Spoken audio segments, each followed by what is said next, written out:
नमस्कार साथियों, स्वागत है आपका मेरे YouTube चैनल पर स्मार्ट स्टडी में।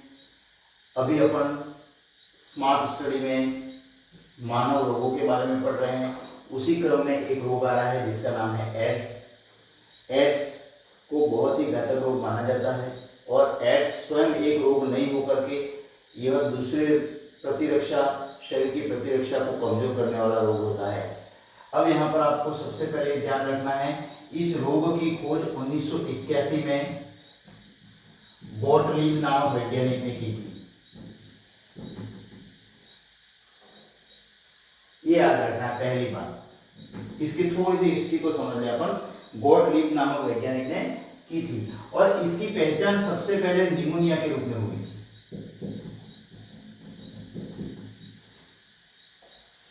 और यह संयुक्त राज्य अमेरिका में यूएसए में 5 समलैंगिक व्यक्तियों में देखा गया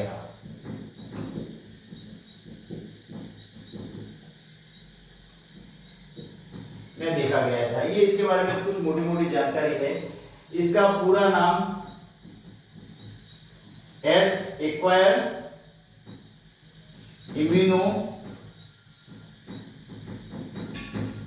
डेफिशिएंसी सिंड्रोम है, या इसको HIV या ह्यूमन इम्यूनो वायरस भी कहा जाता है। ये भी आपको ध्यान में रखना है। यह एड्स का पूरा नाम एक्वायर्ड इम्यूनो डेफिशिएंसी सिंड्रोम है और यह एक आरएनए निर्मित रेट्रोवायरस, आरएनए निर्मित, ये आरएनए से बना होता है, रेट्रोवायरस है।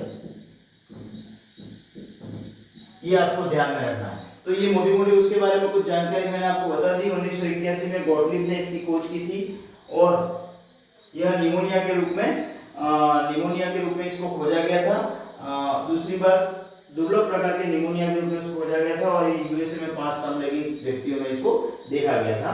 और यह एक आरएनए से निर्मित रेट्रोवायरस है जो कि ह्यूमन डेफिशिएंसी वायरस के संक्रमण के कारण उत्पन्न होता है। ह्यूमन इम्यूनो वायरस या ह्यूमन डेफिशिएंसी सिंड्रोम के नाम से उत्पन्न होता है। अब यहाँ पर ये तो बात होगी इसके बारे में, हिस्ट्री के बारे में थोड़ी सी, इसकी खोज कब हुई थी और यह इसकी वायरस का नाम क्या है, नाम ऐसा क्यों पड़ा। एक्वायर्ड इम्यूनो डेफिशिएंसी, एक्वायर्ड का मतलब उपार्जित लक्षणों की क्षीणता यानी कि कमी, जो आपके शरीर में रोगजनक क्षमता होती है उसको कम करने का कार्य करता है यह वायरस, इसलिए इसका नाम एक्वायर्ड इम्यूनो डेफिशिएंसी सिंड्रोम रखा गया है।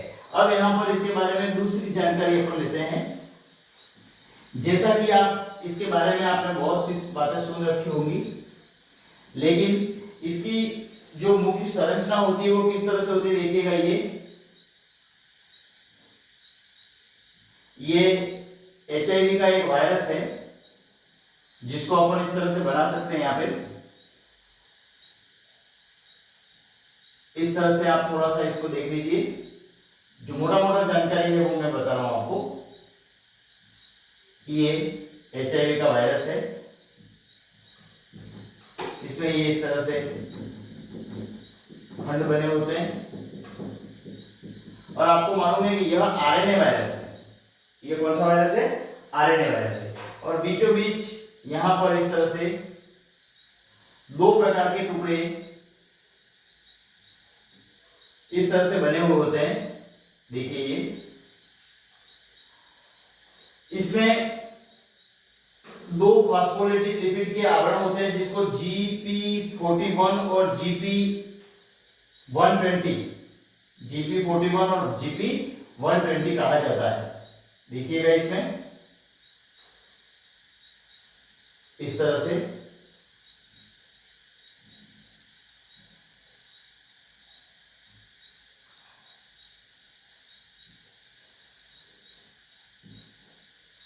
ये देखिएगा आप इसको।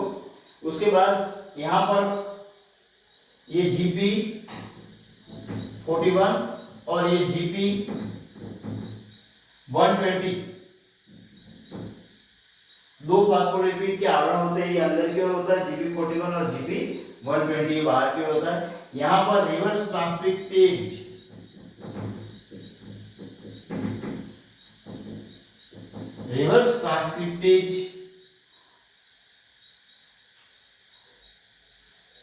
सिंगल स्ट्रैंड एक सूत्री आरएनए है, ये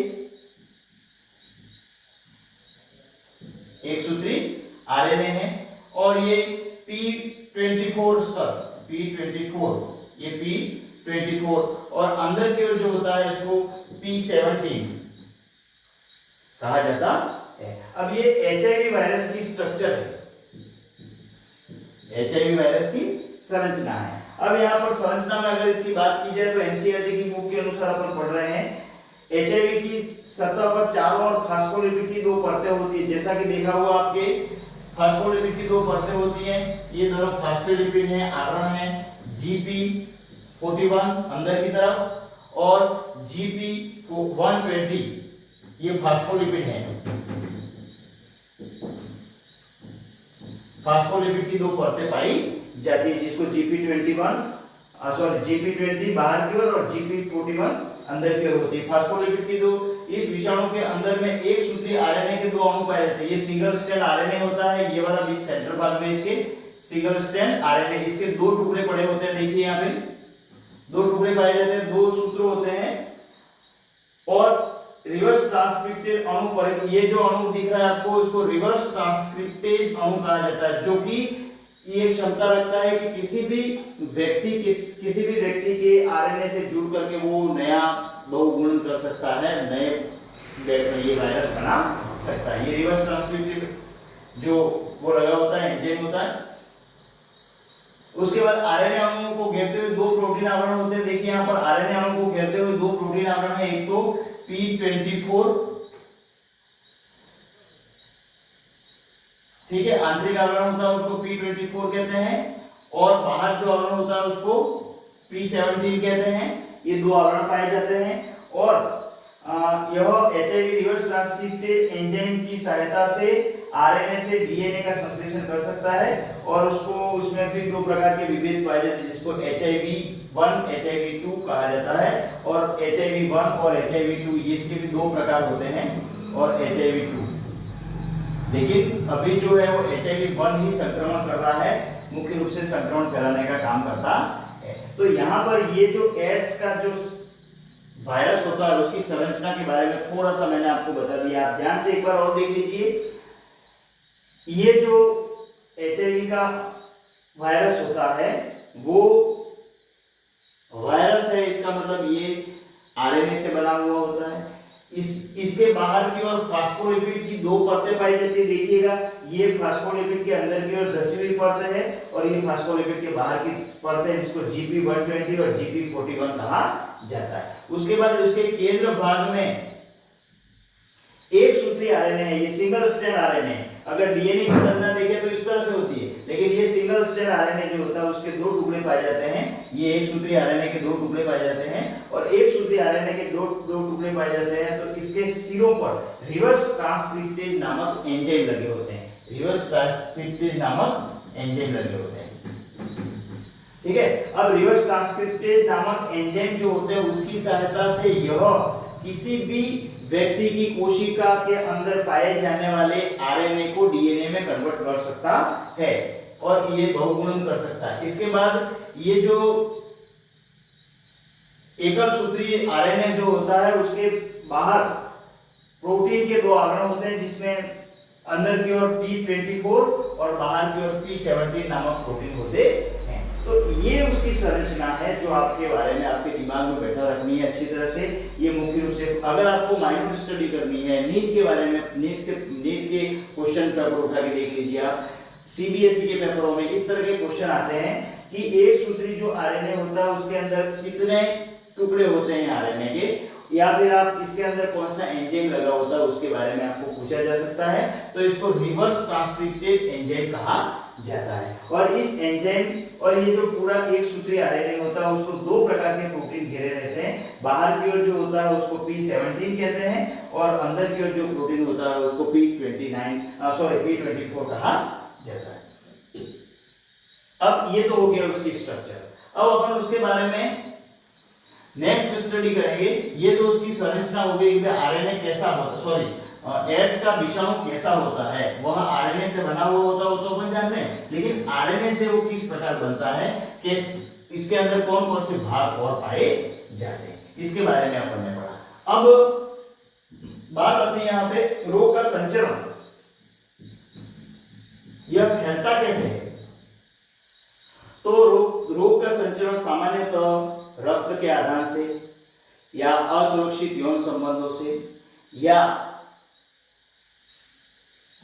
अनेक प्रकार के जो लैंगिक स्राव होते हैं उनसे स्वस्थ व्यक्ति के संपर्क में आता है तो ये रोग फैलता है। रक्त संपर्क में आता है, फ्लूइड संपर्क में आता है तो ये रोग फैलता है, अन्यथा ये फैलता नहीं है।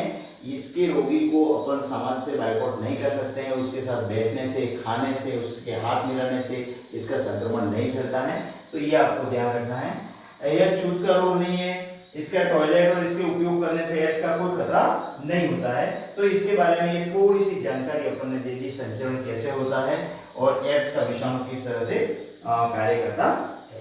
अब ये एड्स का जो एक तो संरचना हो गई और एक उसका संचरण हो गया। अब ये कैसे फैलता है और अपन कहते हैं कि भाई इसमें होता क्या है, तो एचआईवी में मुख्य रूप से व्यक्ति को कोई रोग नहीं है, ये एक शरीर की ऐसी स्थिति है जिसमें प्रतिरक्षा को कम कर दिया जाता है, जिससे दूसरे रोगों के संक्रमण से व्यक्ति को जीना मुश्किल हो जाता है। लेकिन अब प्राइमरी स्टेज में अगर इसका पता लग जाए तो काफी हद तक इसको कंट्रोल किया जा सकता है और इसका बचाव ही इसका उपाय है, ये एक नारा दिया जा सकता है। तो यहाँ पर इस तरह से इसका उपयोग किया। अब यहाँ पर इसकी रोगजनकता के बारे में और दूसरी जो चीजें हैं, किस तरह से वो लिम्फोसाइट पर आक्रमण करता है और किस तरह से बी और टी सेल के निर्माण को रोकता है, तो यहाँ पर मैं इसको और एक वीडियो में आपको बताऊंगा। अभी आप केवल एड्स, इसकी हिस्ट्री, इसकी संरचना और इसका संचरण आप इतना याद रखिए। धन्यवाद। इसके बारे में एक और वीडियो अपन बनाएंगे जिसमें अपन इस चीज को पूरा देखेंगे कि वह व्यक्ति की प्रतिरक्षा को कैसे तोड़ता है, कैसे डैमेज करता है। धन्यवाद दोस्तों, चैनल को सब्सक्राइब कीजिए, बेल आइकन को दबाइए और वीडियो को ज्यादा लाइक और शेयर कीजिए। धन्यवाद।